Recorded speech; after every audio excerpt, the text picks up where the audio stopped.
All right, I'm back with Jennifer Parker and Ryan McCuiston. Now we're going to talk about another part of the workshop that you guys have coming up in October. This is about the generational shifts in the workplace from teenagers to senior citizens. This has really become quite a topic, I've employed through the years all age brackets, and it's really challenging, isn't it? It is, and that's what this is about. The lady that's coming, she's fantastic. She's done this for many years to talk about it. She breaks it down and she talks about each generation, about how their work habits and their hang-ups of work and stuff like that to help us better prepare for the employees, no matter what generation they're in. Now, I don't think this is true, but I hear it a lot that millennials really aren't good workers. That's not been my experience, and I know at least one millennial, and personally, Jennifer Parker, who's the opposite of that. You're fantastic. But each age bracket is a little bit different, has a different mindset and viewpoint. What, as a business owner or a manager, what can I expect to really get out of this? Is it going to teach us how to handle each age bracket, or how's that going to work? Well, I believe so, and I think you're right.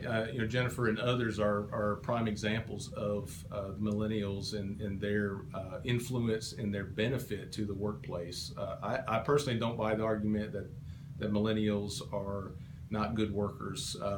Now, we definitely need to distinguish between the generations, and every business person is wanting to get the most out of every investment that they make, and one of the most important investments made is with your workforce, and whether it be an older worker or a young worker. Their needs may be a little bit different. Things might be more important to one generation versus the other, and that's okay. But we need to understand kind of what makes each person tick, and what gets the most out of them. What makes the workplace, hopefully enjoyable for them to some extent. And again, it goes back to this idea of retaining them, training, and giving them opportunities within the workplace. And there is some distinction between the generations, and what may have worked 20 years ago or even 10 years ago may not be as effective in today's climate. So it's important for us as managers and business leaders to understand that and apply some of these things that work and have been successful at different places. Makes sense. Well, I know from personal experience that not only are the things you talked about is important, but when you have employees with different age brackets and different generationals, you have to get them to communicate and be on the same page. And sometimes it's a challenge. Getting a 20-year-old to be work in concert with a 60-year-old, that's going to be talked about in this program as well, right? Yes, and that's what she does. She breaks it down and tells us how to get the 20-year-old to talk to the 60-year-old, and what's the best medium for them both. You can't push one so far that they just don't even want to work there. That's the whole point, is you want to keep your employees happy. And so you have to find that happy medium with all your employees, whatever generation they're in, and to get them to work together. Makes sense. Now, this is just one of 4 parts. Tell us about the larger workshop itself.